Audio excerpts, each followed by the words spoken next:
Early summer arrived with a gentle warmth, coaxing flowers and reeds to bloom along the river's edge. The water, now clear and lively, carried reflections of sunlight and the soft hum of insects and birds. The town adapted once more to the season. Children learned to observe the subtle shifts in the river, carry fresh water to the elderly, and help guide small boats along the shallows. Each small act remained a practice in vigilance, attentiveness, and communal care. Apprentices moved with quiet confidence, hands skilled from months of repetition. Clay was molded, ropes braided, tools repaired, and fires tended with precise care. Elders observed, offering guidance only when necessary, trusting that patience and repeated attention taught more effectively than words alone. Prometheus lessoned the flame of knowledge, courage, and care was alive in every gesture, showing that true heroism rested in consistency, attentiveness, and generosity. The river, though calm in parts, could still shift unexpectedly. Currents rose after sudden rains, debris floated downstream, and ice remnants from upstream challenged navigation. The town responded collectively. Adults reinforced banks, children carried bundles of supplies, and boats were guided in unison. Every action contributed to the town's shared rhythm, a living echo of the river's secret song. Trade and craft flourished with the warmth of early summer. Gardens produced early vegetables, tools were sharpened and mended, and visiting merchants respected the town's deliberate pace. Generosity and skill remained inseparable. Efficiency alone could not sustain life. Community habits, strengthened over seasons, ensured survival and harmony. Stories of Prometheus continued to guide young and old alike. Around fires and under lantern light, children recounted not just his gift of flame, but the careful attentiveness and courage he embodied in daily tasks. Artists depicted him performing ordinary work with extraordinary patience, reinforcing that heroism lives in repeated acts of conscientious care. The cairn by the river swelled with offerings, carved utensils, woven baskets, small tools, and tokens of gratitude. Each addition was intentional, connecting present hands to generations past. Villagers touched the stones, remembering those who cupped water, guided boats, and shared meals with care and attention.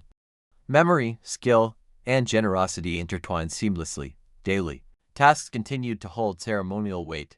Laundry was dried with care, meals shared thoughtfully, paths cleared and maintained, and tools prepared with meticulous attention. Habit and repetition were both practical and moral lessons, teaching attentiveness, patience, and generosity. By midsummer, the town had fully synchronized with the river's vibrant rhythm. Work, learning, play, and giving flowed together seamlessly. The secret song persisted not in sound, but in the coordinated attention and deliberate action of the community. Each hand raised, each careful gesture, added to its enduring melody. As dusk fell, a young girl paused at the cairn, cupped a handful of clear river water, and let it trickle slowly back into the flow. Lantern in hand, she returned to the town, carrying the quiet knowledge of its enduring rhythms. Doors remained open, meals and warmth were shared, and the river's secret song continued, patient, steady, and alive in every thoughtful, attentive act that bound the community together. Late summer ripened the fields and deepened the forest greens along the riverbanks. Warm breezes carried the scent of herbs and wild flowers, and the river's waters glimmered in golden sunlight. The town adapted to the season's abundance. Children learned to harvest with care, carry water to gardens, and guide boats laden with produce.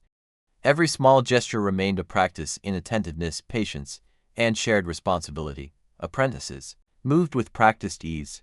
Clay was shaped into vessels, ropes braided, tools repaired, and fires tended with quiet precision.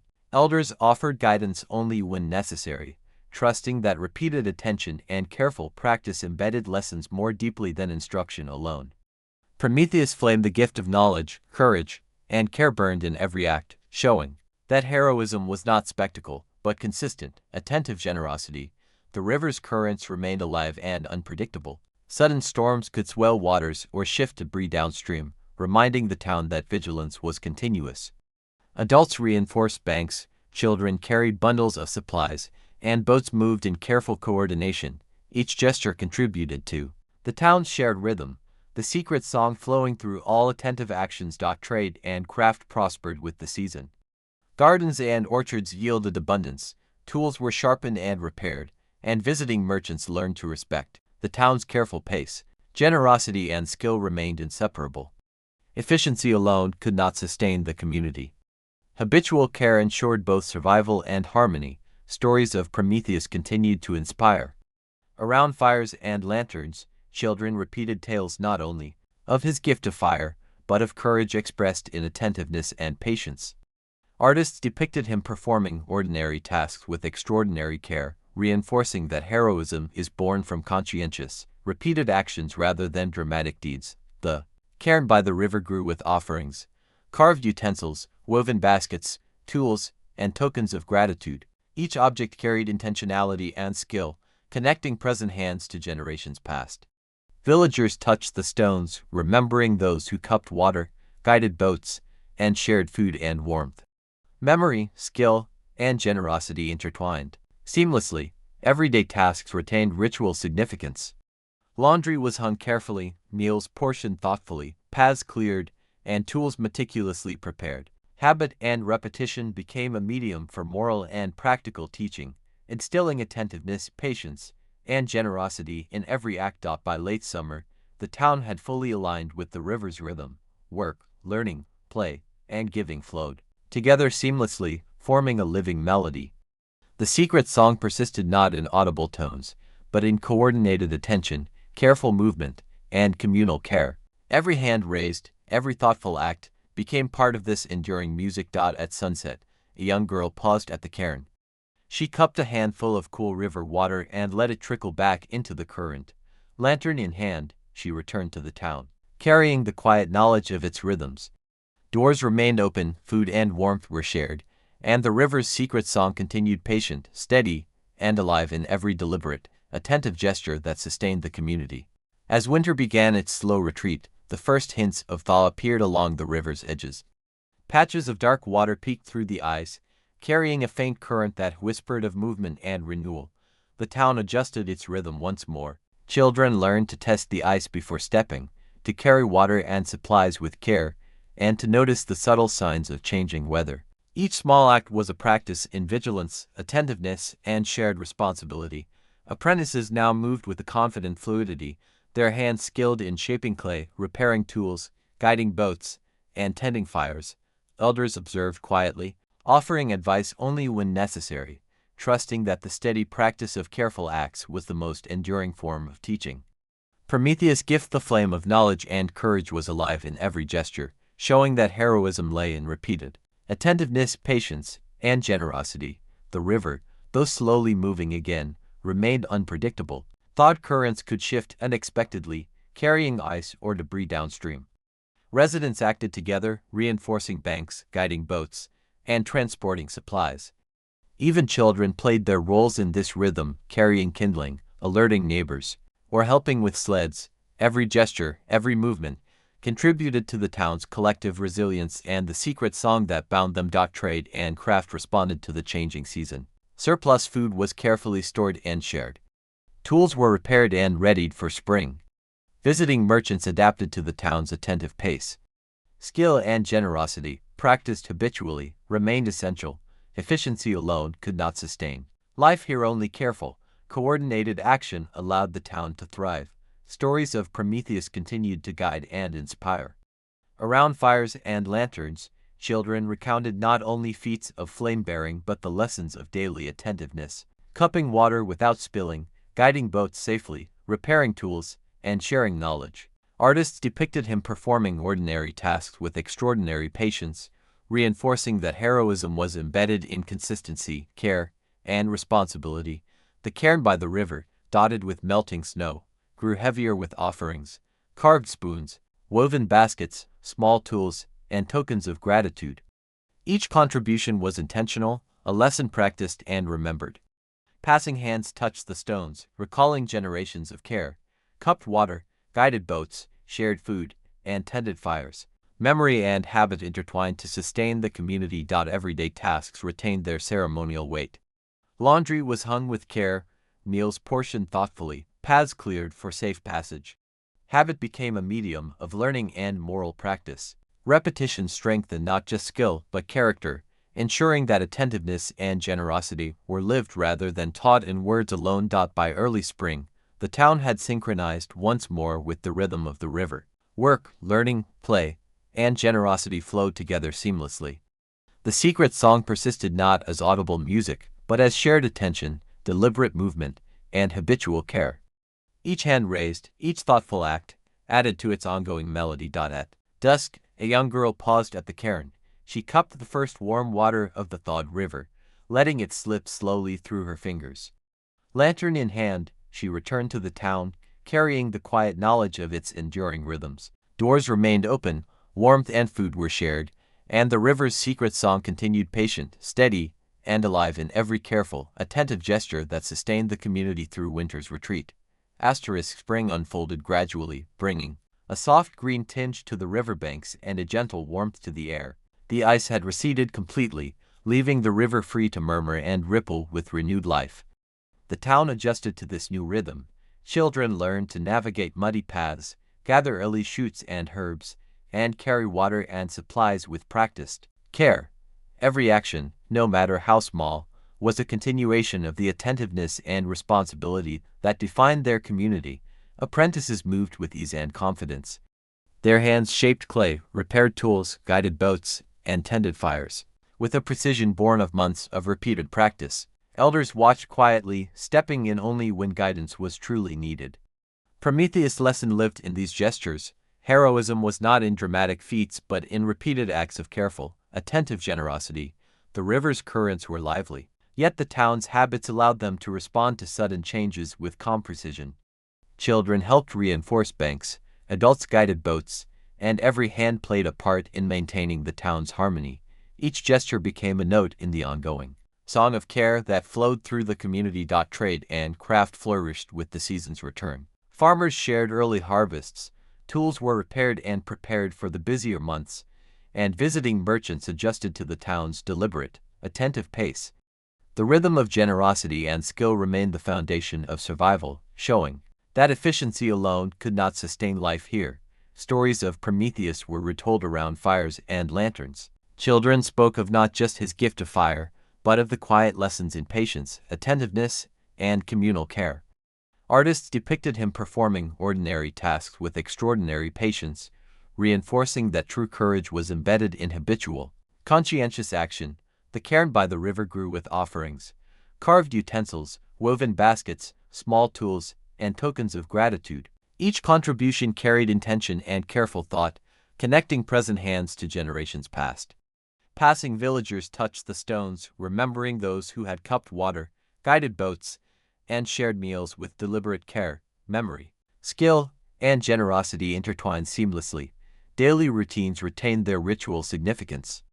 Laundry was dried with care, meals shared thoughtfully, paths cleared, and tools maintained meticulously. Habit and repetition were not mere chores, they were lessons in attentiveness, generosity, and moral practice. By late spring, the town had synchronized fully with the river's renewed rhythm.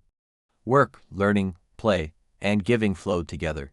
Like converging streams, the secret song persisted not in sound, but in the deliberate coordination of movement, attention, and care. Every hand, every gesture, added a note to this enduring melody. At twilight, a young girl paused at the cairn, cupped a handful of fresh, flowing water, and let it trickle back into the river. Lantern in hand, she walked back toward the town, carrying the quiet knowledge of its enduring rhythms. Doors remained open, meals and warmth were shared, and the river's secret song continued steady, patient, and alive in every thoughtful act that bound the community together.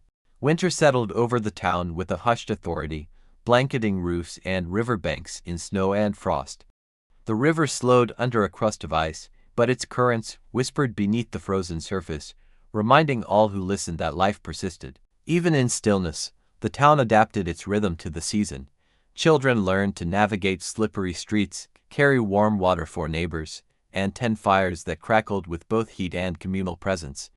Each small act of care became a practice in attentiveness, patience, and shared responsibility. Apprentices now moved with quiet mastery through the town's routines. Their hands shaped clay, repaired boats, braided ropes, and guided sleds with the confidence born of months of repetition. Elders observed, offering guidance only when necessary, trusting that skill learned through habit was more enduring than instruction alone. Prometheus' lesson giving the flame not for spectacle but for the cultivation of courage and attention resonated in every movement, in every cupped hand and steady footstep. The frozen river, though slowed, continued to test the town's vigilance. Ice shifted, snow clogged pathways, and sudden thaws threatened flood along the edges. Yet the town's habits rehearsed through seasons of care allowed them to respond with precision. Children carried bundled sticks, adults shifted supplies, and teams guided sleds and boats in unison. Every gesture was a note in the river's ongoing song, every action a rehearsal in resilience. Trade and craft adjusted to the winter months. Surplus food was rationed and shared thoughtfully, tools repaired for the coming thaw, and merchants timed deliveries to the rhythms of caution and attention. Even visitors came to respect the town's pace, learning that efficiency without care risked more than it gained. Generosity and skill, habitually practiced, formed the heart of survival. Stories of Prometheus were retold beside fires and under lantern light, emphasizing deeds of daily courage. Children learned that heroism was not only in bold acts but in careful attentiveness, cupping water, guiding a sled, repairing a roof, sharing warmth. Artists depicted him tending ordinary tasks with extraordinary patience, reminding all that greatness lies in consistent, conscientious action. The cairn by the river, now partly snow-covered, swelled with offerings, carved wooden spoons, woven baskets, small tools, and tokens of gratitude. Each item carried intention and care, serving as both record and inspiration. Passers-by touched the stones, recalling generations of hands that had cupped water, carried supplies, and nurtured life. Memory, practice, and generosity were inseparable. Even the simplest tasks became ceremonies of attention. Laundry was carefully dried indoors or on snow-laden lines. Meals portioned and shared thoughtfully, paths cleared to prevent accidents. Habit and ritual reinforce moral and practical wisdom, transforming the ordinary into an ongoing lesson in care and courage. By midwinter, the town had fully embraced the seasonal rhythm. Work, learning, play, and generosity flowed together, forming a cadence as enduring as the river itself. The secret song persisted not as music, but as coordinated movement, attention, and shared responsibility. Every careful hand, every act of consideration, carried its melody forward. As night fell, a young girl paused at the cairn, cupped the icy river water in her hands, and let it slip slowly back into the current. Lantern in hand, she returned to the town, carrying the quiet understanding of its enduring rhythms. Doors remained open, warmth was shared, and the river's song continued steady, patient, and alive in every attentive, generous act that sustained the community through cold and darkness alike. Late winter deepened, and the river's ice thickened into smooth, reflective sheets. The town moved in deliberate rhythms, learning to respect both the beauty and danger of frozen waters. Children practiced careful steps along snow-crusted paths, carried warm water and firewood, and learned to observe subtle changes in wind and sky. Each small act reinforced the lessons of patience, attentiveness, and communal care that had been passed down for generations. Apprentices now acted with quiet confidence, moving seamlessly through the town's routines. Hands shaped clay, repaired tools, guided sleds, and tended fires with the precision born of repetition. Elders continued to watch, offering guidance only when needed, trusting that skill and care were learned most effectively through practice, rather than instruction alone. Prometheus' gift, the flame of knowledge and courage, was embedded in these daily acts, showing that heroism lay in patience, attention, and consistent generosity. The river, even beneath its ice, remained unpredictable. Thaws and sudden storms could shift ice sheets or release hidden currents, reminding the town that vigilance was never optional. Residents acted in unison. Children carried bundled kindling, adults reinforced banks and guided boats or sleds, and every gesture became part of the town's collective rhythm. The secret song of the river persisted in motion, in repetition, and in care. Trade and craft continued to follow the winter's cadence. Food and resources were shared carefully. Tools repaired and prepared for the spring thaw. Visiting merchants respected the town's slow, attentive pace. Efficiency alone could not survive here. Only when skill and generosity were combined could life persist. The community's rhythm became a form of resilience, stories of Prometheus were retold by fires and lantern light. Children repeated the tales with a new understanding. Heroism was not just bold deeds, but careful, repeated attention to life's small necessities. Artists depicted him performing everyday tasks with extraordinary patience, reinforcing that true courage was consistent. Attentive action, the cairn by the river, dusted with snow, continued to grow. Carved wooden tools, woven baskets, small tokens of gratitude. Each edition represented intentional care and a lesson lived. Touching. The stones reminded the town's residents of the hands that had cupped water, carried supplies, and tended fires for generations. Memory and practice intertwined. Everyday tasks took on ceremonial importance. Laundry was dried methodically, meals portioned and shared thoughtfully, paths cleared and marked. Habit and ritual transformed ordinary acts into lessons in skill, attention, and generosity.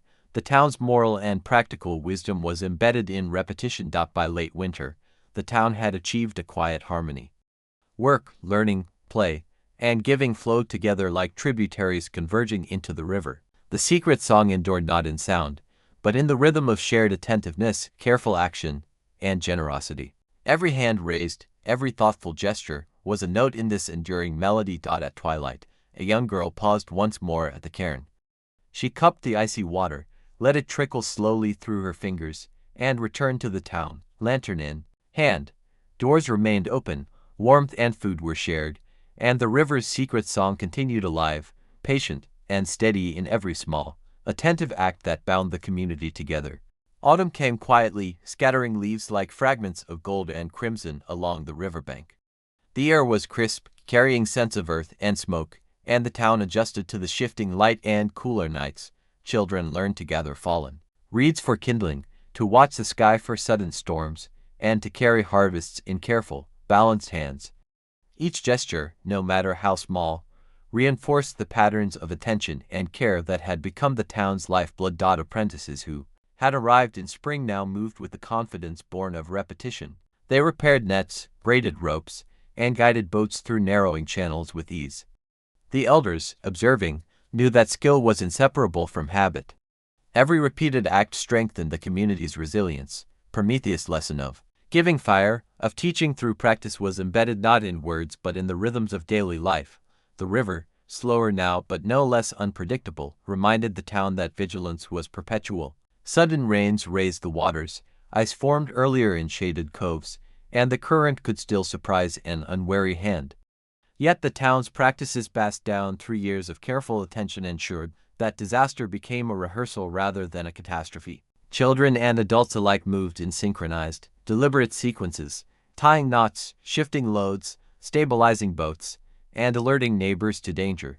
Trade continued to weave itself into the rhythm of the season. Farmers shared surplus grains and dried fruits with households that needed them, and visiting merchants adjusted to the town's careful tempo.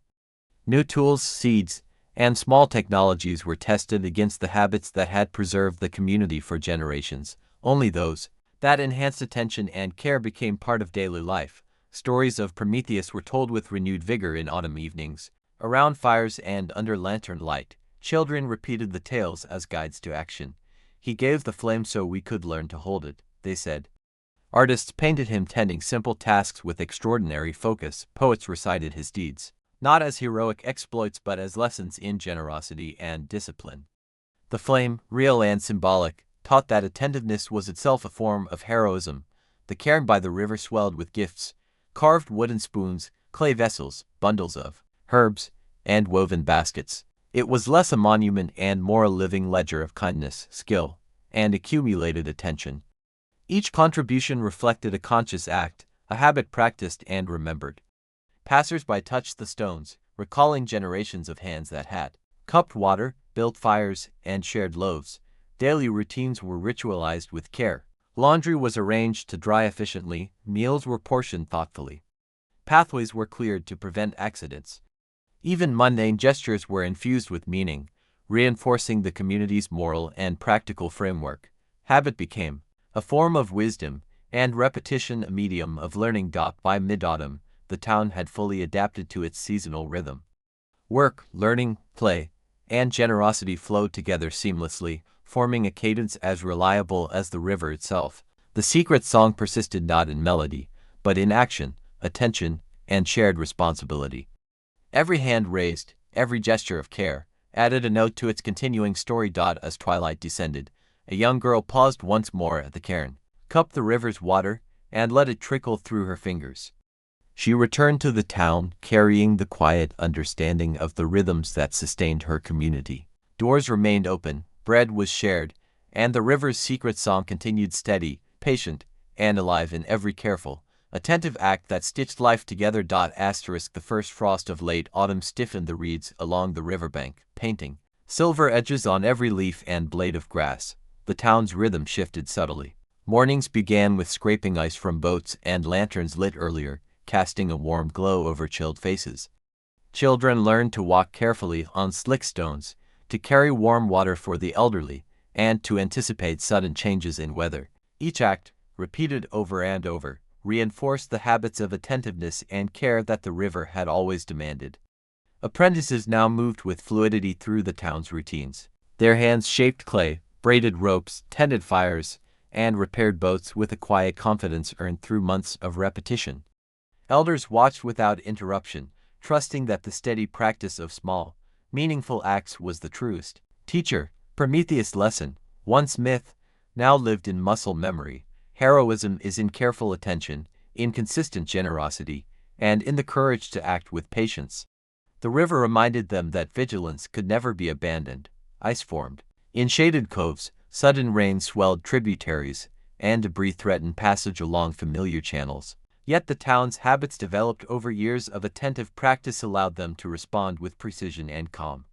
Children carried sticks to reinforce dikes, adults coordinated shifting sandbags, and boats were guided through currents with practiced synchronization. Every gesture was a rehearsal of resilience, every hand an instrument in the river's continuing song. Trade and craft adapted to the late season. Surplus food was shared, tools repaired, and merchants adjusted to the town's tempo, respecting the slow cadence of careful work. Seeds and materials were evaluated not only for utility but for their capacity to integrate into the town's habits of generosity and attention. Efficiency and attentiveness became inseparable, forming the backbone of commerce and community alike. Stories of Prometheus continued to teach. Around fires and lantern light, children recounted not just feats of flame-bearing but the quiet lessons of daily care, cupping water without spilling, guiding boats safely, sharing tools and knowledge. Artists and storytellers depicted him performing ordinary tasks with extraordinary patience, reinforcing that heroism is found in consistent, attentive action. The cairn grew heavier with offerings, carved utensils, woven baskets, small tools, and tokens of gratitude. It was less a monument than a ledger of care, a tangible archive of countless small acts. Touching the stones reminded residents of the generations of hands that had cupped water, carried supplies, tended fires, and shared meals. Memory was lived, not just recalled. Everyday tasks were infused with ritualized attention.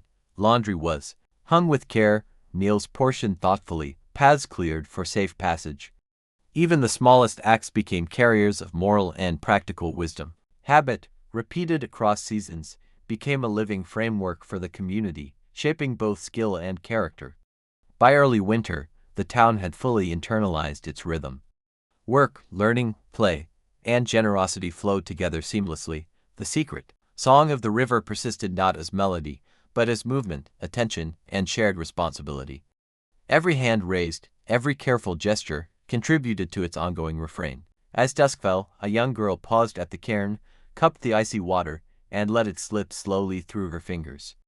Lantern in hand, she walked toward the town, carrying the quiet understanding of its enduring rhythms. Doors remained open, meals shared, and the river's song continued steady, patient, and alive in every attentive, generous act that bound the community together. Spring returned again, not with sudden fanfare, but with a soft insistence. Buds breaking through frost, the river thawing into gentle currents, the air carrying the scent of wet earth. Life resumed in careful increments. Children learned to balance on slippery stones, carrying buckets and bundles, practicing motions that seemed trivial but were lessons in steadiness, observation, and patience. Every step was measured, every gesture repeated until it became instinct, a continuation of the town's ongoing song, Apprentices who had arrived in winter now moved with familiarity, hands learning the choreography of generosity. They cupped water, repaired nets, tended fires, and shared bread, elders observed, offering correction only when necessary, trusting the rhythm of repetition to instill the values that words alone could not convey. Even the most impatient visitor often found themselves shaped by this steady cadence, unconsciously learning that attention, care, and timing were as vital as any skill or trade. The river, now running briskly from melted snow, tested this patience. Again, barges tilted, reeds bent under sudden gusts, and the channel threatened to overwhelm those unprepared. Yet those trained in the old ways through habit rather than instruction acted in synchrony. Hands moved in coordinated sequences, ropes were secured, boats guided, and small rescues performed without panic. The lessons of past seasons, of floods and storms, lived in muscle memory as much as in minds. Commerce and craft continued their subtle integration with the town's rhythm. Traders adjusted to delays and interruptions, learning to respect the pattern of giving and attention that governed more than just the riverbank. Markets thrived not merely on coin, but on mutual reliance and the reputation of steady generosity. Contracts were drafted with allowances for human error, seasonal disruptions, and communal obligations. Even strangers eventually recognized that the town's secret strength lay in habitual care rather than in rigid rules. Stories of Prometheus now echoed across generations with nuance. He was no longer just a mythic figure of singular heroism. He was a teacher embedded in daily life, guiding through action rather than rhetoric. The flame he carried symbolized practice, patience, and courage folded into ordinary deeds. Every child who cupped water or mended a net enacted a fragment of that story, embedding its lesson into muscle, habit, and heart. The cairn by the river swelled with offerings, smooth stones, carved wooden pieces, scraps of cloth, and fragments of clay. Each addition was small but intentional, a physical record of accumulated care and attention. Passers-by touched these stones, recalling the gestures of prior hands, absorbing the lesson that memory is enacted through repetition, not merely recited. Even the most mundane tasks became ceremonies of attention. Laundry hung to dry in the wind was arranged thoughtfully. Meals were portioned for the sick and the young. Paths were cleared with care to prevent accidents. Each act, though ordinary, reinforced the town's collective rhythm, strengthening resilience in ways no single heroism could. By mid-spring, the town had reasserted its cadence. Work and play, giving and receiving, teaching and learning all flowed like tributaries into the larger current of communal life. The river's secret song, ever present, reminded all who listened that attention is a form of courage, and generosity a form of skill. At dusk, as light faded to the amber of river-streaked skies, a young girl paused once more at the cairn. She cupped the water in her hands, letting the current slip between her fingers, and rose with a quiet understanding. The town awaited her return, doors unlatched, loaves shared, and lessons lived. The river's song went on steady, patient, unceasing, carried in hands that knew how to hold, give, and receive. Summer arrived with a warmth that stretched across the river, drying the floodplain and awakening long-hidden reeds and wildflowers. The town moved in measured pulses, aware that heat could quicken mistakes as easily as the sun quickened growth. Children learned to carry water in full buckets without spilling, to fan fires safely, and to balance loads of harvest on unsteady shoulders. Each small act reinforced patience, coordination, and attentiveness, the habits that had always preserved them. The apprentices of previous seasons now worked with skill and quiet confidence. Their hands shaped clay, wove reeds, repaired nets, and guided boats through narrow channels. Each repetition, each careful gesture, echoed Prometheus' lesson, that generosity and skill were inseparable, that attention in small matters was a form of courage. Elders watched without interference, letting habit instruct where words could not reach. The river tested the town once more. Sudden summer storms swelled its waters, forcing the inhabitants to act in concert. Small boats were maneuvered with precision, sandbags were shifted, and children helped in simple ways, carrying sticks, tying knots, or alerting neighbors. What might have seemed trivial to an outsider was in fact a critical rehearsal of resilience, a living practice of the river's secret song. Trade and craft continued to intersect with communal care. Seeds brought from distant lands were evaluated, not just for novelty but for their fit with the town's rhythms. Tools and materials arrived that could ease labor without disrupting the flow of habitual attention. Even merchants came to respect the town's slow but steady methods, learning that their own efficiency was enhanced when aligned with the patterns of care practiced by every household. Stories of Prometheus were told in new ways. Children recited them not as myths but as guides to action. He gave the flame, they would say, so that we could learn to hold it without burning ourselves or others. Artists depicted him performing ordinary tasks with extraordinary care, reinforcing the principle that heroism resides in attentiveness, generosity, and skillful practice.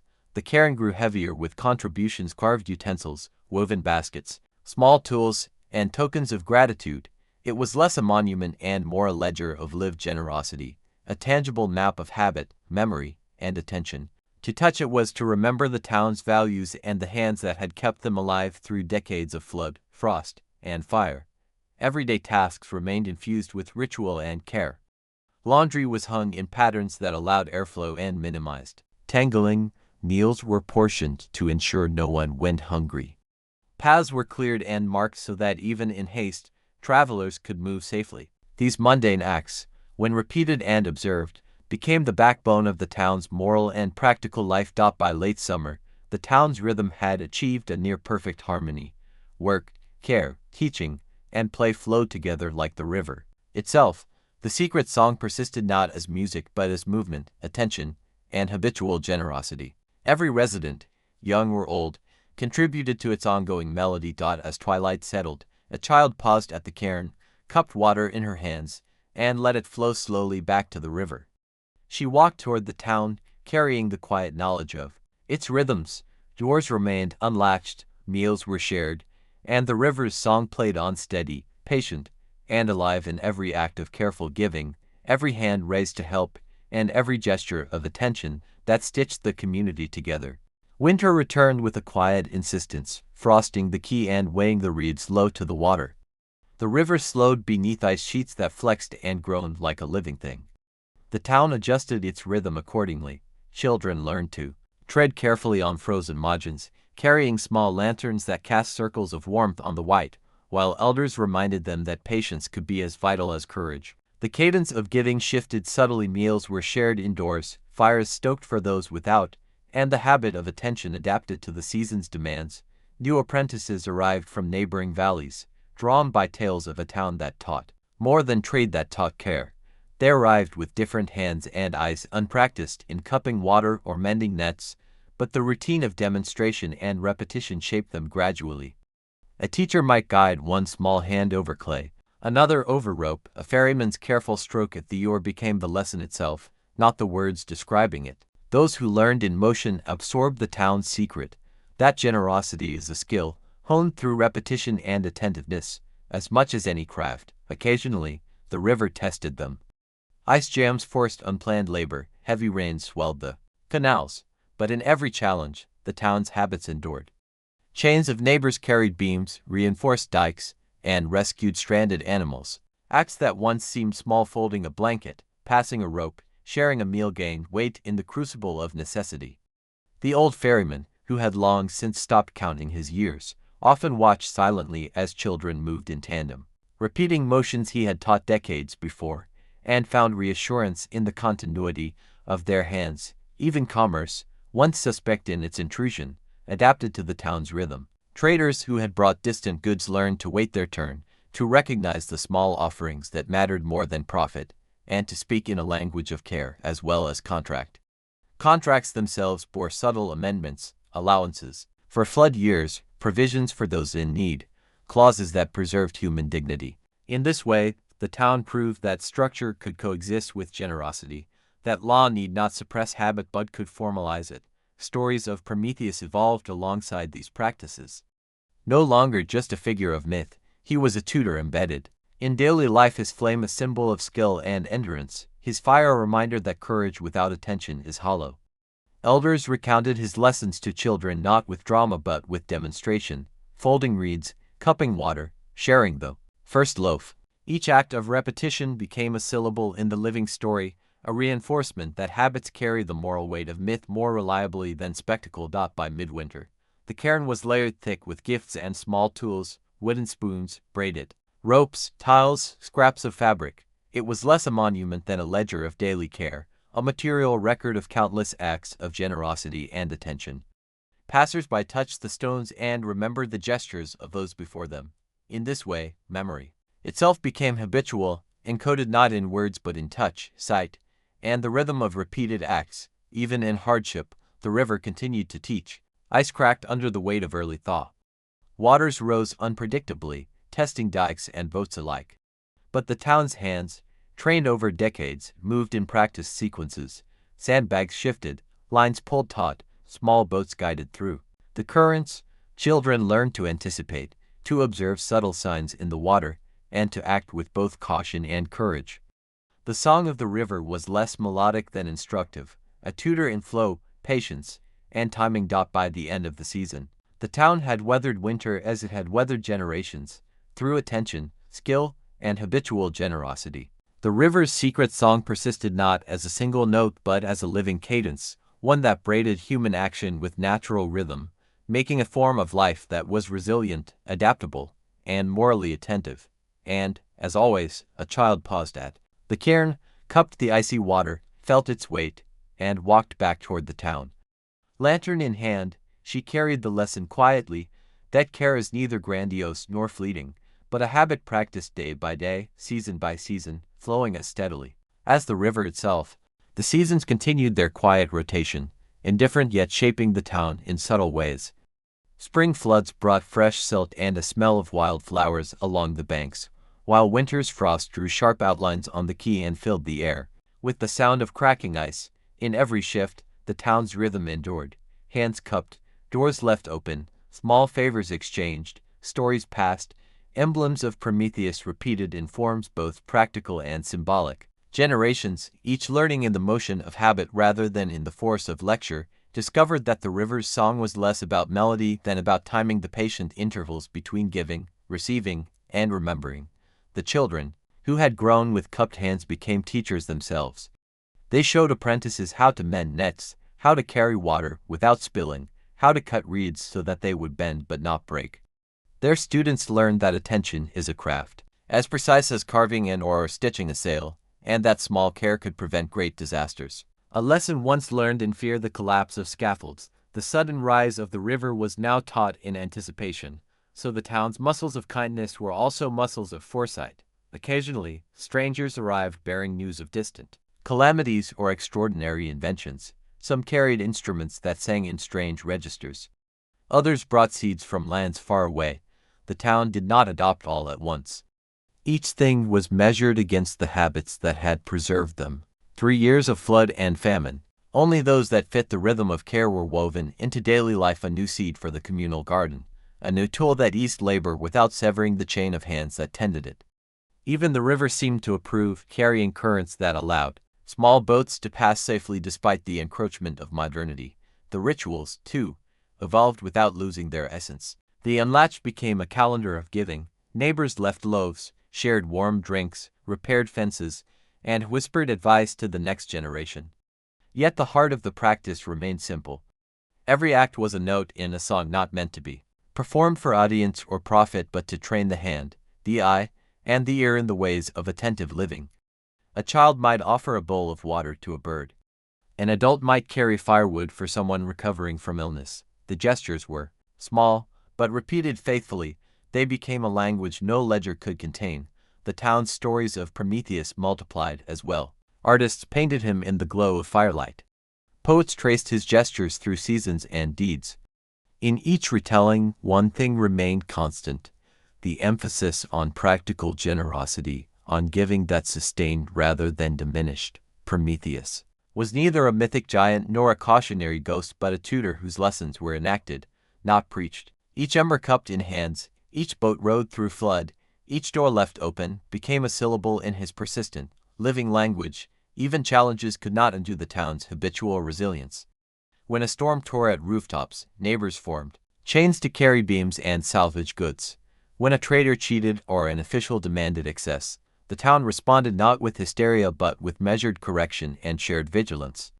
Such actions, though mundane, were a form of defense as powerful as any weapon. The river, wild but familiar, reflected these rhythms, carrying them downstream and returning in calmer eddies, the assurance that careful habit, practiced widely, could withstand both chaos and greed. By now, the cairn had grown into a modest monument, stones layered by decades of children and elders, each adding a small piece of themselves. It was never sacred in a traditional sense, but it held the memory of labor, care, and attentiveness. To touch the stones was to touch the town itself, a living archive of generosity, patience, and practice. Every child who cupped the water and watched the river learned that the world could be held gently and that care, like fire, required attention lest it be lost. As evening fell, the river's song braided among voices old and new.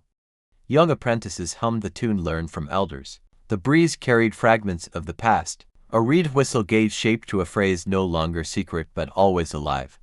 Hands that had held embers now held vessels of clay, water, and bread. The town, modest and steady, persisted not in heroics, nor in wealth or conquest, but in a habitual generosity that had become as natural as breathing. And there, by the quay, a child paused once more, cupped her hands, and let the water fill them. She lifted them slowly, feeling the small weight of the river's lesson, and walked into the town where doors would remain unlatched, where loaves would be shared, and where every act of attention added a note to the river's secret song, a song no longer hidden, but lived, day by day, in the ordinary, steady cadence of giving.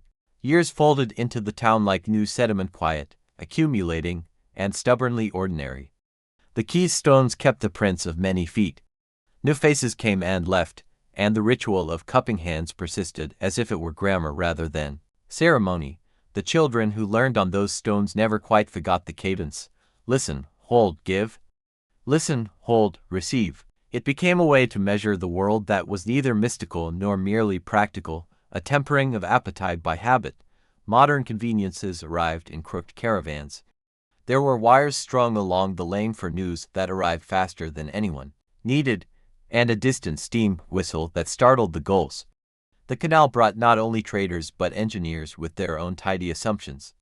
They liked efficiency in diagrams and neat turns on paper. Some of the newcomers found the town's customs quaint and slow. Others unexpectedly found them useful. A telegraph operator learned to wait her turn and to ask after her neighbor's children. A dockmaster, who had once measured profit in double columns, began, over late cups of tea, to leave a small ledger of favors beside the main books. Change never arrived cleanly. A new bridge, bright with metal, promised to shorten routes and to carry heavier loads. Plans were celebrated with ribbons and speeches. Yet when the contractor arrived to bolt the last girder into place, the river rose in a sudden, furious spring melt. Men who had never seen the river angry watched their scaffolds shudder. In the scramble that followed, ropes shouted orders, a frantic lowering of the barges. The town's old muscles remembered themselves. Hands that had been taught to pass and to steady moved in practice sequence. The metal bridge stood. It was scarred but serviceable. The bridgemen, who had come to trim minutes off journeys, learned to respect the slack that the river required. There were also quieter reckonings. A generation grew up with pockets full of coin and hands less callous than before. They could buy bread without baking it and hire watchmen when the wind turned. Some of them forgot the small rituals. Yet memory is a social thing woven by neighbors, teachers, and those who keep the pottery warm. At the market, a woman scolded a child for pocketing a reed whistle rather than leaving it for another. An old ferryman taught an apprentice the precise, patient knot that had saved Nera's life. These corrections were not moralistic lectures, but corrections by example. If you forget, someone else will show you again. As the town modernized, its festivals adapted. The unlatched became a day that included a formal market for those who made their living from craft, along with the usual open doors and shared loaves. A modest parade of children, each carrying a small cup, walked the quay and visited the sick and the elderly. The rituals acquired calendars and volunteers, but their hearts stayed the same, the practice of attention rather than the trappings of spectacle. Even the most skeptical merchant felt the odd softening when a child handed him a reed whistle and asked simply whether he might listen. Old storytellers still shaped Prometheus into whatever lesson the listener needed. They could be harsh. He was a warning of what happens when a single act is set above the slow work of community. They could be gentle. He was a way to say that courage is sometimes nothing more dramatic than showing up and listening. Both were true. The town learned to tell both versions at once, to remind listeners that heroism without habit is brittle and that habit without occasional courage becomes complacent. In the twilight of this long season, the cairn by the river took on the look of a small, faithful altar to practice. New stones layered into its smooth pebbles, a child's chipped tile, a ferryman's metal washer. People left no incense, only small useful things, a bit of thread, a coil of rope, tiny wooden spoon. The offerings were not about prayer but about readiness, tools for the next person who would have to act. And so life continued. Generations taught by repeated motion rather than proclamation, economies shifting and then being softened by human habit, a river that refused to be domesticated but welcomed conversation. The secret song had become less a single note and more a communal cadence, one that could hold an old grief and make room for new voices. Children passing by the cairn learned that some lessons arrive dripping and slow, like water. You cannot hurry them without losing what makes them work. When the chapter finally allows itself to look backward and forward at once, it sees not the tidy heroism of a single Prometheus nor the sterile triumph of perfect laws, but a rough, patient process. A town learning to give in ways that preserved enough of themselves to keep giving. The ember had long ceased to be a dangerous spark. It was a warm thing folded into daily labor, into the making of cups, into the mending of nets, into the small but relentless work of paying attention, on a late evening when the light thinned, to the color of old paper and the key smelled of fish and cooling clay. A young woman paused by the cairn, touched the stones, and cupped her hands. The river answered, as it always had, not with a command but with a cadence. She listened, and for a moment the town's many voices braided into something steady and clear. She rose, pocketed a reed whistle, and walked back into the lanes where doors would be unlatched and loaves shared. The song went on, not secret, perhaps, but still precious, less a treasure to hoard than a craft to practice, day after ordinary day. They sent envoys who knew how to cook a meal and sew a seaman tie a rope. They took with them not only charts and petitions but small, useful things, a braided rope, a potter's bowl, a reed whistle. The delegation did not arrive as supplicants, but as neighbors who understood that negotiations are easier when people have recently shared bread. The city, surprised and then softened by such simple competence, agreed to a conference. The result was messy and bureaucratic. It included clauses and inspections and a long, complicated agreement about water rights and fish passages. It was not a grand victory but a compromise that left room for life to continue. The town returned with the smell of smoke on their coats, and a new handful of papers to be read aloud at the key so everyone could understand what had been gained and what had been conceded. In the quiet that followed, the river's song itself changed in small ways. New harmonics where eddies had shifted, a deeper note where a tributary had altered its mouth. People adjusted, they wove small repairs into their daily motions. The practice of giving proved resilient, not because it was unchanging but because it could incorporate alteration without becoming brittle. The ember had never been a single, fixed flame. It was a method of keeping heat, pass it, tend it, and, if necessary, divide it so that no one hand was burned. At last, as the chapter closes, there is that same recurring image of a child on the cairn. This one is not Torrens, not Melas, not Neras. She is new, with cheeks like wine-polished stone and a laugh that interrupts itself. She cups her hands and does not rush. The river, in its ancient patience, offers back a phrase braided now from many voices and many years. The girl listens, and in her face something like comprehension blooms, a little map of lives returned, again and again into usable shape. When she stands, she pockets a reed whistle and walks toward the town where doors will be unlatched and loaves shared, and where someone, perhaps an old clerk, who learned mercy from a grandmother, will remember to leave a row of the field unharvested for the seed birds. The secret song is no longer secret. It is a practice that asks little of poetry and much of habit. It asks hands to remember how to be open, and mouths to name what they have given so that giving might mean more than loss.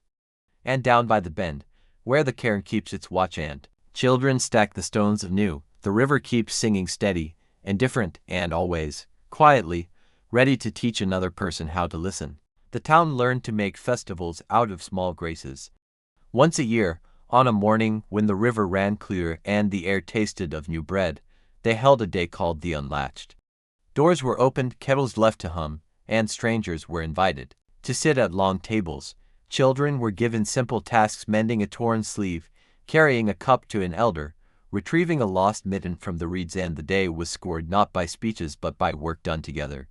People came away with their pockets fuller of small favors and their hands smelling of smoke and clay. The ritual was more useful than any sermon because it taught habits rather than doctrine. Stories of Prometheus persisted, as all good stories do, in versions that changed with the teller's needs. Some prefaced the tale with terror warnings about how a single generosity could be twisted into control. Others softened it into the sort of parable meant to steady a frightened child. But whatever the telling, two gestures returned like a chorus: the cupping of hands and the laying down of an ember. Those two acts, repeated until they became ordinary, were the town's true inheritance. Still, the temptation to catalogue the song never entirely faded. Antiquarians arrived with notebooks and antiquated pieties, seeking the original note, as if a melody could be disinterred like a bone. They were politely shown the cairn and given bread that tasted of river salt. Some left with notebooks full of marginalia. Some left with the cleaner lesson that some knowledge resists translation into a single, profitable line. Most returned home mildly chastened. A rare few returned and tried to convert habit into industry, selling listenings by the hour, bottling small meditations for a price. These ventures tended to wither, because the thing they marketed did not survive removal from the slow work of community. Imperfection remained the town's way of life. Lovers still fought, and children still did stupid things that required awkward apologies. There were waves of bitterness when markets crashed and when a mayor with clean hands tried to auction off part of the marsh. Each trouble required repair, sometimes crude, sometimes elegant, but the habit of repair was what had been taught. People learned to ask for help without shame. They learned to say sorry and to stand ready to make amends. The river's lesson: give enough that you remain guided. Many of these restorations, like a hand on a rudder. In artists' workshops, the image of Prometheus shifted. Sometimes a man with coal-streaked fingers bending over a clay cup, sometimes a woman whose hair had the pale translucence of river foam. Poets took to the quay at dawn and wrote about the way light paused on water. They wrote about people who practiced generosity as one might practice an instrument. Musicians braided the town's small phrases into songs that were not quite the river's voice but were faithful echoes, tunes that parents hummed to call a child from play, refrains that ferrymen whistled so their rowing would fall into step. At the heart of the town's survival lay a practical stubbornness. Habits, once repeated, become less fragile than theory. When a plague swept through a neighboring region, and merchants fled in panic, the town's innkeepers kept a ledger of the names of those who needed a bed without asking for coin. When a storm tore at the roofs, neighbors came with ladders and shared nails until the sky cleared. These were not grand moments. They were the ordinary muscle of civility, exercised until it could carry weight. Near the end of the chapter there is a small, private image that kept reappearing in different hands, an ember placed on wet stone, barely smoking, watched by a child's eye. It was offered without ceremony as an instruction: keep the warmth, do not let it become a flame that devours the wood. The ember taught restraint as much as courage. It taught that to give is not automatically to be diminished, provided one learns the measure of giving, and provided one tends what is given so it can return. When the day comes to close a chapter, the writer sometimes inclines to finish with a single, tidy sentence, as if life conformed to punctuation. The river refuses neatness, so this chapter ends neither in triumph nor in lament but in a narrower, steadier record.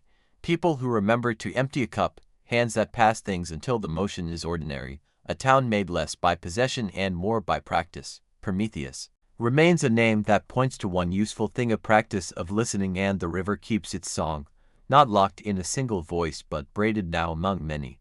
If you listen here, at dusk, and hold your palms hollow, you will hear it, not a secret kept, but a chorus learning how to give. They who had learned the habit of listening discovered, as habits do, that they could be taught to newcomers. Once, in a spring swollen with melt, a family arrived whose accent folded the town's vowels into unfamiliar shapes. They carried with them a small chest of carved oars and a memory of a different river, one that sang in higher registers and kept its own ways of measuring mercy. At first the townspeople listened politely and kept their own customs, but when the new family's child, shy and quick, sat on the cairn and cupped the water, a curious thing happened. The two rivers' cadences braided together in that single, immediate ear.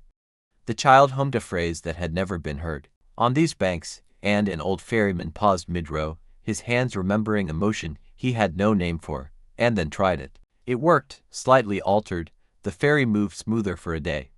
Habit, it seemed, could receive addition without losing itself. That willingness to receive, small and stubborn, became the town's quiet export. Traders took back not just goods, but stories of a place where people left a door unlatched for a neighbor. A carpenter returning from a distant port taught a new kind of joint he had seen on a bridge there. A teacher came back from a city with a song children used to count the beats of a shared silence. The town did not mimic all it encountered, it tested and sifted. The test was simple. Would this keep people whole, or would it hollow them out? If it passed, it was kept and taught by doing. If not, it was folded into the kind of curiosity that warms at a fire but does not replace the flame. There were moments when the old lesson felt brittle. A generation grew wealthy on the canal's traffic and began to speak in future tense profits.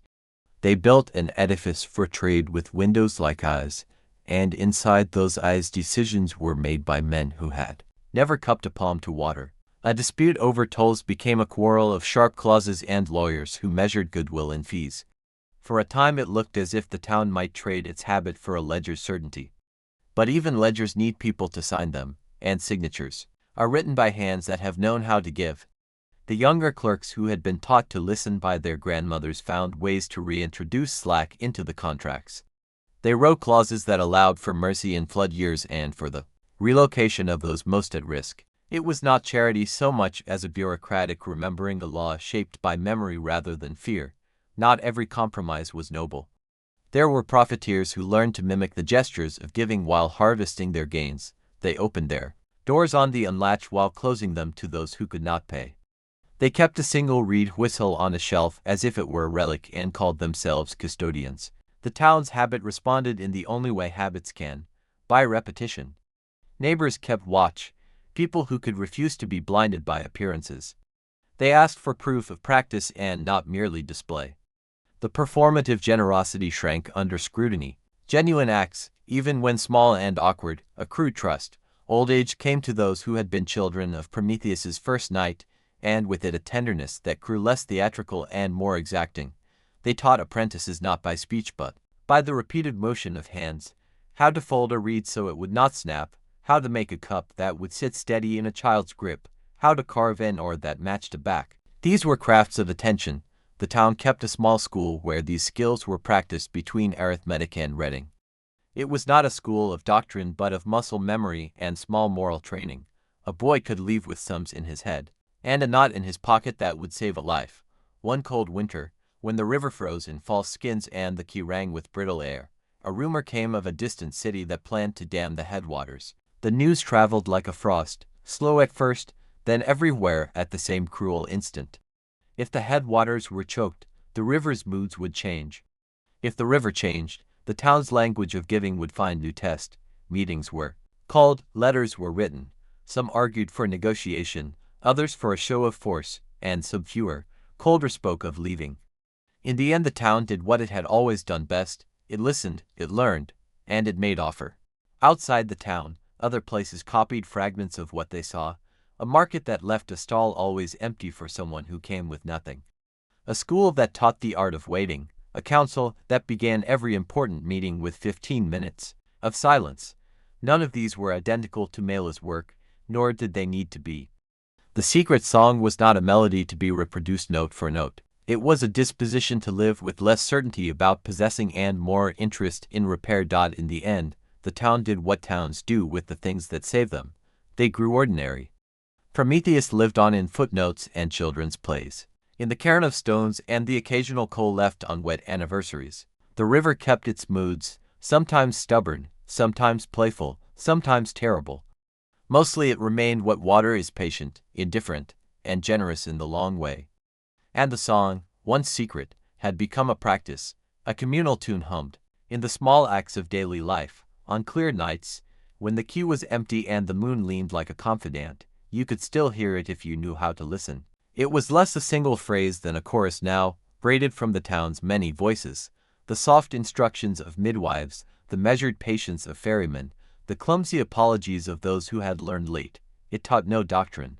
It only taught how to shape a life so that what was given might one day return, changed and useful. So the chapter closes not with a trumpet, but with the steady sound of hands passing things along, clay cups, loaves wrapped in reed, a small whistle tucked into a pocket. The ember passed from mouth to mouth until it was no longer the property of any one person. Prometheus's name, once an accusation and then an honor, became simply a way to point at the practice of tending what needs tending. The river sighed, as rivers do, and went on singing.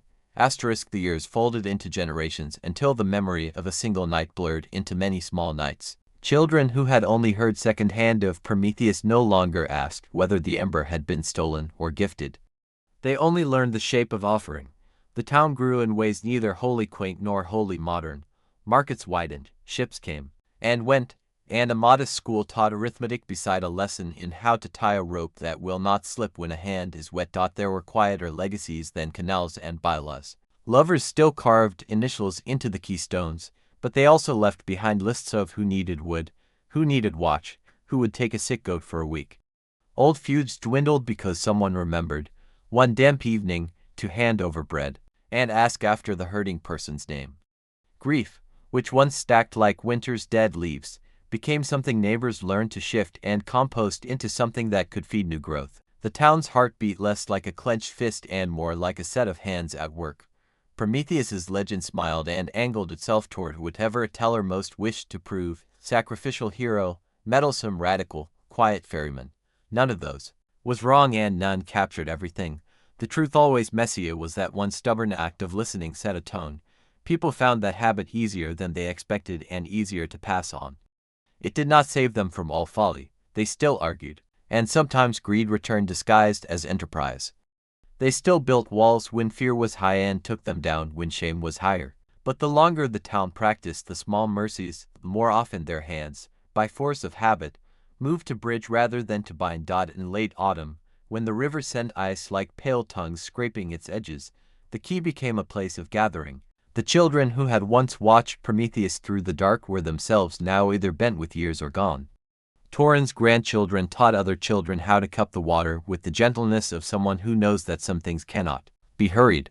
Maila's pots were in many cupboards. Her reed whistles were common enough that a child could find one in every pocket. Nara's rope knots hung in the boathouse. Each object was small and ordinary, and together they made a practical liturgy. Once the town received a letter, an odd thing in those wide years, from a stranger who had heard of the river's song and wanted to study it.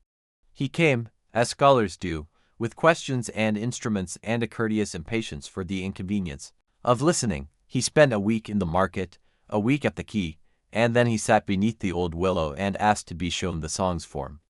They gave him soup and a place by the fire, and, at dusk, a child who did not yet know how to hold silence. The scholar taught the child the names of currents and measures of flow. The child taught the scholar how to keep a palm open while waiting.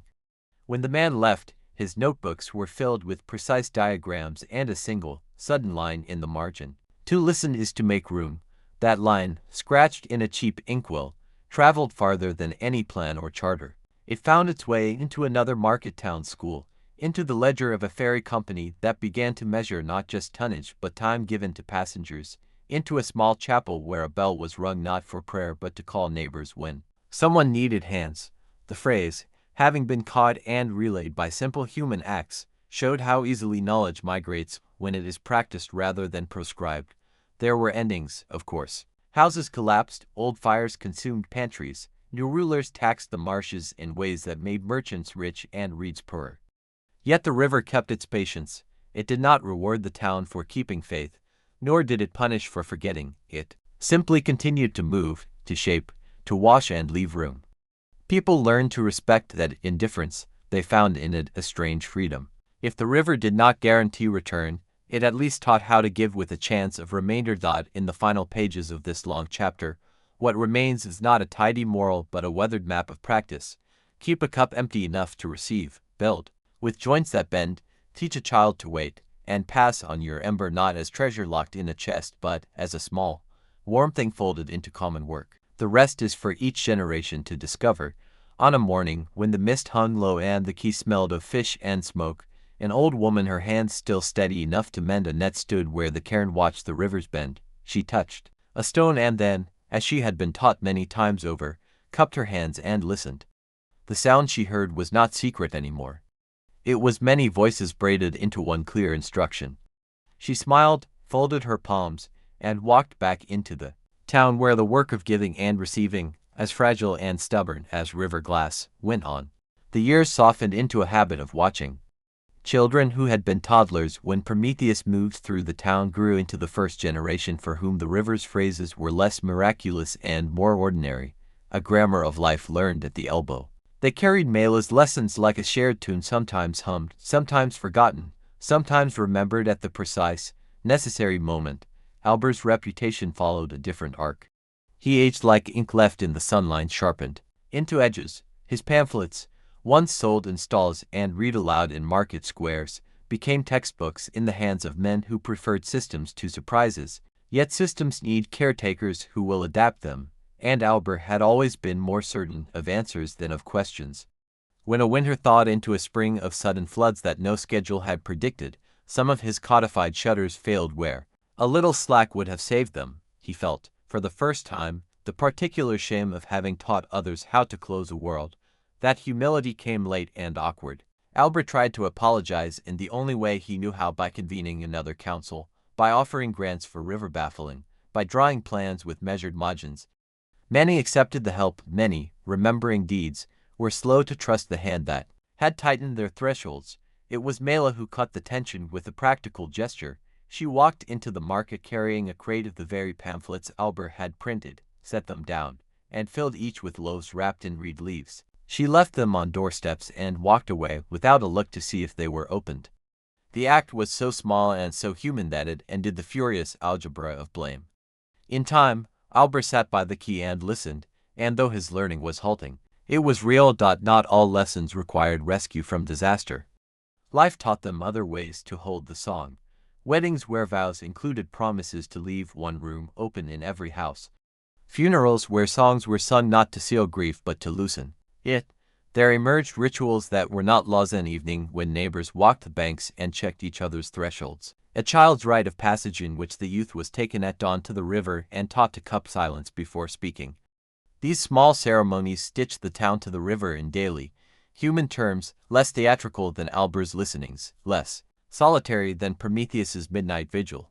A generation later, the town produced a woman named Nera, who carried no title but wore the old habit of attention like a shawl. She apprenticed with Mela and learned how to listen for what the river did not say, the creak in a gate hinge that presaged strain, the color of a reed that told of the spring's mood. Nera taught children by telling them stories with blank spaces. After each gap she would wait, not to test them, but to let them discover their own words.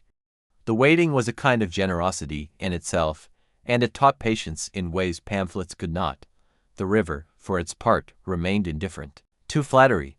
It altered its course in small, private increments, the way it eroded a bank in summer, the way a new eddy formed near an old stone. Once, in a season of heavy rain, a stretch of the quay collapsed and a child was swept out into a sudden current. It was Nera who, with a rope knotted in the way Mela had shown her and a hand steady like a ferryman's, pulled the child free. The town marveled not at the rescue itself but at how ordinary it had become. No single hero, no proclamation, simply a practiced community acting in time. Stories, as stories do, simplified. Some versions made Nera a saint, others forgot her name and imagined instead a divine providence that had always watched. The truth, as usual, was more domestic. Nera's bravery was the outcome of repeated small practices, hours spent watching reeds, evenings mending nets with neighbors so that when reckoning came their hands knew how to move.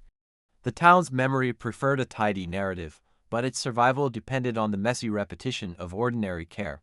Prometheus's cairn at the river's bend remained a place people passed without always noticing. Lovers left pebbles, children stacked stones until the pile toppled and was rebuilt.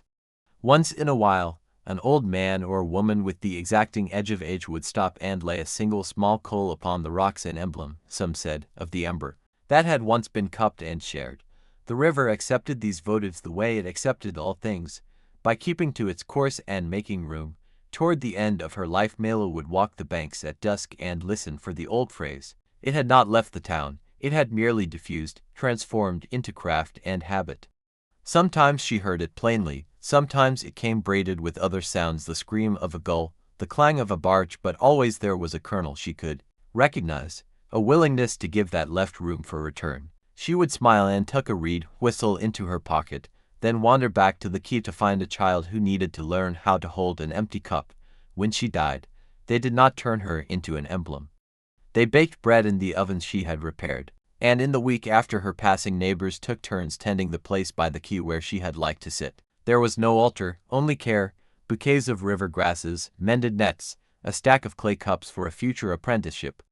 It was, regrettably and beautifully, exactly the kind of remembrance she would have approved. Time continued, the river continued, and the town continued to alter itself around the two truths it had been given, that some treasures could not be kept and that giving was a kind of work. New problems arrived, plagues, markets that demanded fast profit, the long temptation to forget the river and instead build ever higher walls. Each crisis tested the old lessons.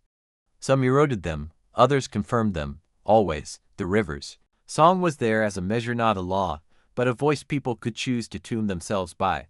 On a clear evening decades after Prometheus's passing, a boy sat on the cairn and cupped his hands to the water. He was small, earnest, and impatient in that particular way boys are. He wanted, loudly, to know how to change the world. The river answered in the same careful way it had always answered, not with instruction but with a cadence, slow and true. He listened. He learned how to give without hollowing himself out, and when he rose, having folded the lesson into his chest, he walked into a town that was, if imperfectly, better practiced at returning what it had been given. The secret song, it seemed, had become less of a secret and more of a common work, one that required no single keeper, only many hands and the steady music of attention. He took the lesson like other children took small hurts briskly, as if delay might let it curdle. The boy's name was Torin. He had the quick hands of someone who learned by doing and the loud impatience of someone who had not yet learned how to wait. For a week he practiced, carrying water without spilling, speaking a truth and then holding his tongue for a breath, leaving a door unlatched so a neighbor could slip through in the night. Each act felt awkward at first, then less so, until the motions folded into a kind of ease. Torin's first test came sooner than any of them expected. A trader from a farther city arrived with a ledger so thick it made the dock creak. He proposed a canal that would cut a straight, arrogant line through the marshes, quicker passage, cheaper tolls, profit multiplied like a fever. The river works men applauded. Albert, who had learned humility in fits, saw in the proposal both benefit and danger. The town split again, as towns will. Meetings ran late into the scented hours of summer. Maps were unfurled and arguments sharpened. It was Torin who walked to the quay at dawn and cupped his hands. He did not speak to the council. He did not clap for pamphlets. He called instead for a day of listening. Mela's old apprentice, now a woman with the settled patience of years, agreed. They set out benches along the bank and asked that those who had proposals also bring soup and a loaf. The trader, surprised and a little annoyed, joined because conversation with food is harder to refuse. They watched the river while they ate. It was not dramatic, no miraculous voice rose and dictated policy, but 100 small observations were made. The way a scouring current formed beneath a bargeman's wake, the soft way a willow bared its roots before a wet winter, the places where frogs called in chorus because the ground held moisture. People began to speak differently. The trader asked about the marshes' nesting places. An engineer sketched a canal that paused at a natural pool rather than bulldozing it. Albert suggested tolls reduced for ferrymen displaced by any alteration. The final plan was not the trader's straight line but a compromise that learned from the river's own bends. Small victories accumulated like river stones, smooth and bright. The town built a series of shallow bypasses and floodplain gardens. Barges were guided on gentler approaches. A fund was set up to relocate families at risk without auctions or shame. In time the canal, now a braided set of channels, brought trade and kept the marshes life. It was not perfection. There were mistakes, and there were apologies. But the pattern, the habit held. Give enough that you remain. Decades later, when Torin had children of his own, he would tell them the story not as a tale of clever negotiation but as a lesson in attention. Listen first, he would say, so you know which thing is worth changing. He taught them where the river's voice grew hoarse and where it brightened, how the color of the water could tell you about the hills 2 days run upstream, how a sudden quiet in the reeds might mean a beginning as often as an end. The river kept its voice to itself until evening. By day it was a ribbon of light and the clatter of barges. At night it folded into a softer grammar, a long, low humming that trembled against the stone of the quay. Children called it the laughing water. Old women spoke of it as a ledger, pages of weather and harvest, births and death synced in silt and reed. But underneath all the names people gave it, the river held a note that belonged only to those who listened by moonlight and, with their hands empty, he who came to the river that night was no stranger to shadow.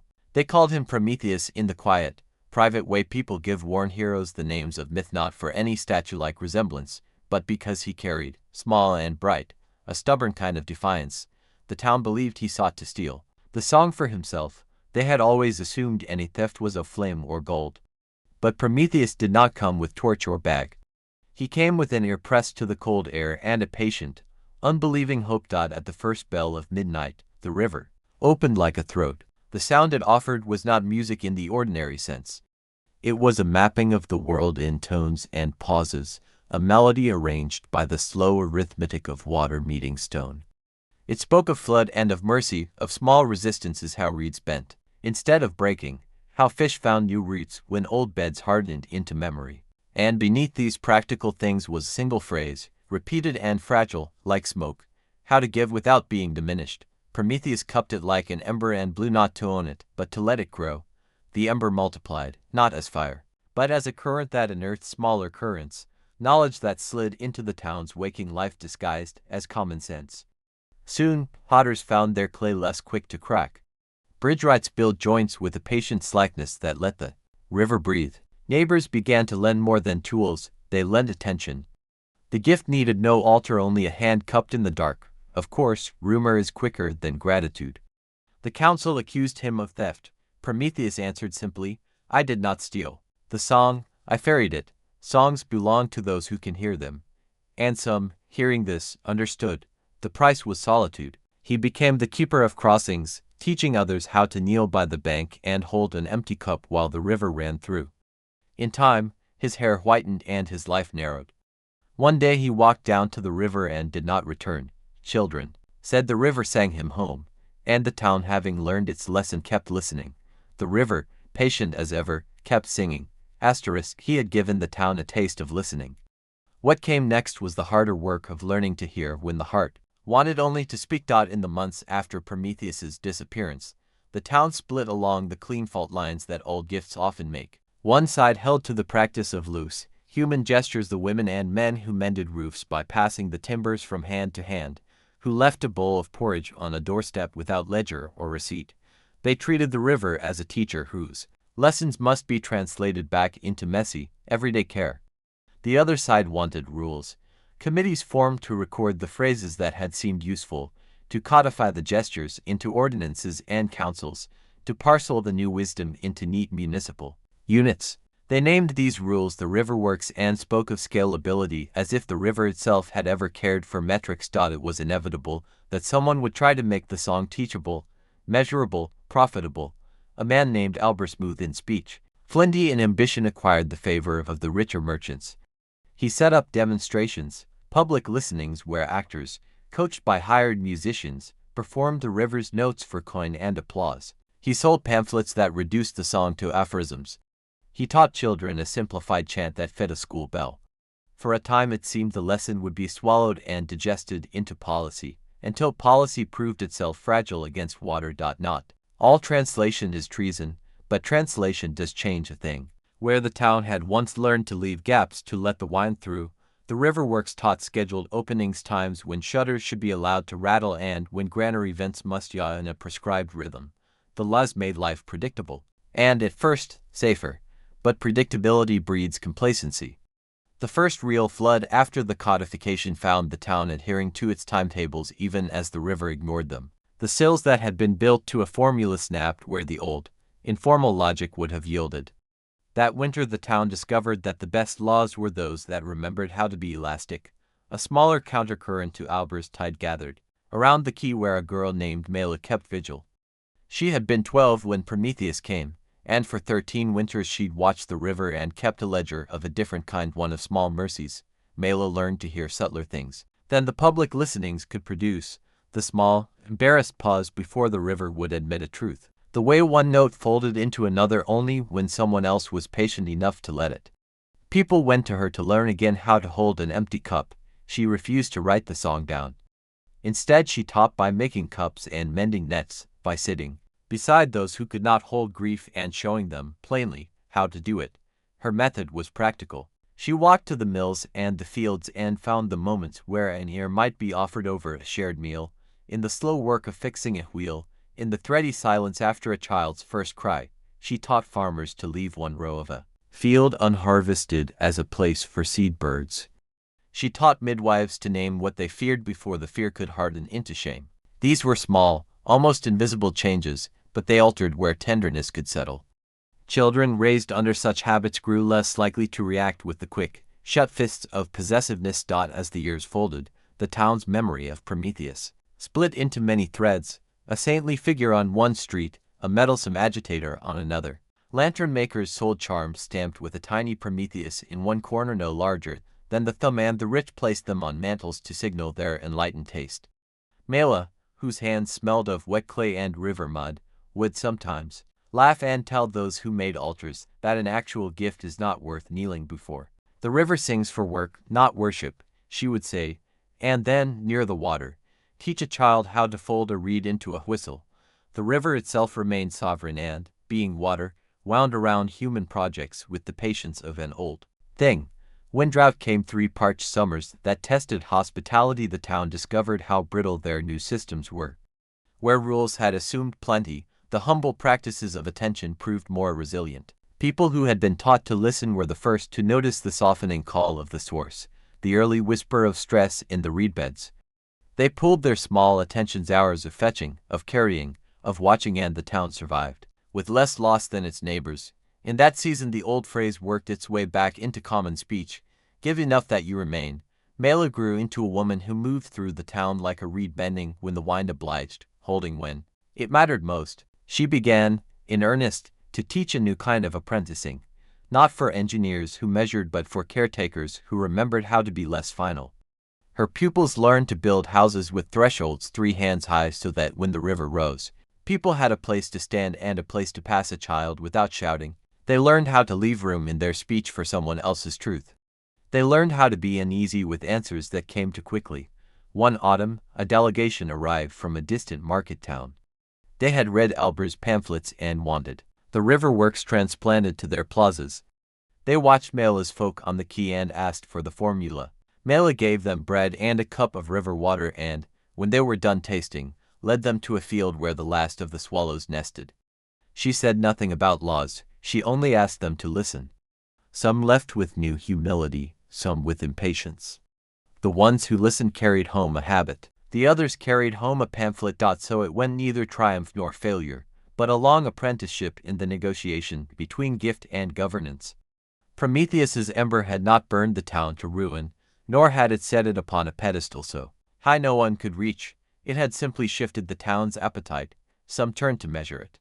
Others learned the secret song that could be sung without instruments, by hands cupped in the dark, by eyes that recognized what must be given away to make room for return. The river's secret song. The river kept its voice to itself until evening. By day it was a ribbon of light and the clatter of barges. At night it folded into a softer grammar, a long, low humming that trembled against the stone of the quay. Children called it the laughing water. Old women spoke of it as a ledger, pages of weather and harvest, births and deaths synced in silt and reed. But underneath all the names people gave it, the river held a note that belonged only to those who listened. By moonlight and with their hands empty, he who came to the river that night was no stranger to shadow. They called him Prometheus in the small, private way people give worn heroes the names of myth, not because he resembled any statue, but because he carried, small and bright, a stubborn kind of defiance. He had learned the river's margins as if they were a language where the current turned and softened, where the stones kept secrets in their hollows. The town believed he sought to steal the song for himself. They had always assumed any theft was of flame or gold. But Prometheus did not come with torch or bag. He came with an ear pressed to the cold air and a patient, unbelieving hope. At the first bell of midnight the river opened like a throat. The sound it offered was not music in the ordinary sense. It was a mapping of the world in tones and pauses, a melody arranged by the slow arithmetic of water meeting stone. It spoke of flood and of mercy, of the way a single lost child could reroute a life. It hummed of small resistances, how reeds bent instead of breaking, how fish found new roots when old beds hardened into memory. And beneath these practical things was a single phrase, repeated and fragile, like smoke. The song told how to give without being diminished. Prometheus, standing where the key gave way to slack water, closed his hands not to trap but to make a hollow. He had the look of someone who knows which losses are bearable and which will rot your bones. He did not pluck the note out and carry it away. Instead he cupped it like an ember and blew. From that breath the ember multiplied, not as flame but as a current that unearthed smaller currents, as knowledge that slid into the town's waking life disguised as common sense. The first to notice were the potters, who found their clay less quick to crack in the kiln. Their bowls kept water without quarreling. Next came the bridge-wrights, who began to fit joints with a patient slackness, allowing the river room to breathe during a storm rather than fighting it with rigid iron. Those who slept near the river dreamed of decisions already made, and in the morning their hands moved with less clench and more seam. It was an easy magic, the sort that rearranges a room without the furniture noticing. Word moved faster than was comfortable. Rumor is the handiwork of those who cannot wait for truth to assemble itself politely. It told a simpler story. Prometheus had stolen the river's secret song and sold it to the town. Some cried blessedness, others whispered sacrilege. A council convened, men with ledgered hands and eyes that had learned to measure fortune in roofs, and livestock wondered whether knowledge could be owned, taxed, or kept behind a gate. They debated whether the sound he'd carried breached something private, whether the river had a right to its own silence. Prometheus answered at dawn. He came before the council with riverweed clinging to his boots and a small, tidy exhaustion about his shoulders. He did not speak in riddles. He said, plainly, I did not steal the song. I ferried it. The room listened as if to the crash of an oar. Songs belong to those who can hear them, he continued. If you chain a river, it forgets how to sing. If you claim its words, you make the town smaller than it might have been. There was a murmur of anger. There was relief, too. To some the distinction was academic, to others it split the night like a seam. One woman rose, her face rimmed with the silver of years, and told the council about the summer her son had come home from the mills with his hands raw and an idea of leaving. She had stood upon the river bank and listened, and in the low, repeated phrase she had found the courage to ask him to stay. It taught me how to give, she said, not with keeping, but with opening. Thus the river's song bled into the town, not as doctrine but as craft. People learned to build for surrender, houses with shutters that could give to a gale, granaries with gaps that let birds pass through rather than starve them into frenzy. They learned to name their losses, so they could be spoken of plainly. The changes were small like stitches, but they altered the pattern of life. Neighbors who had been strangers began to lend more than tools. They lent attention. The gift needed no altar. It only required, occasionally, a hand cupped in the dark. The price for listening, however, was not zero. Prometheus paid what Prometheus always pays in these old, stubborn stories, a solitude not quite like punishment, but a chastening. He carried with him the awareness that any secret unguarded will draw envy and fear. Men of influence weighed what could be gained and what must be controlled. They offered him honors in exchange for the song's performance on their schedules, for its translation into laws and ledgers. He refused with the quiet of someone who knows that the true usefulness of a thing is destroyed when it is made to increase a single ledger. So he became, in the town's half legend and half fact, its keeper of crossings, not a jailer of knowledge, but a ferryman for those who would learn how to listen. People brought their petty cruelties and their private griefs to him, not in expectation of absolution, but for instruction. He taught them how to kneel beside the bank and hold an empty cup while the river ran through. He taught them the humility of asking rather than demanding.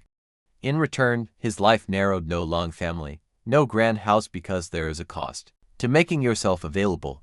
Years flattened and layered like silt. The river continued to sing, sometimes loud, sometimes thin, but the town had learned a habit. When the water took, they rebuilt in ways that allowed return. When the water gave, they were skilled in grateful stewardship. Prometheus grew thinner at the temples, whiter in the hair, and eyes that watched for the precise moment when someone else might come and cup a note on their own. On the day he finally walked down to the river and did not return on that morning, the song was a simple, steady thing. Children later said it was the river offering him back a phrase that had once been his: "Give enough that you remain." They said the river could be kind. They said Prometheus had chosen to become part of its current rather than stay ashore and be worshipped.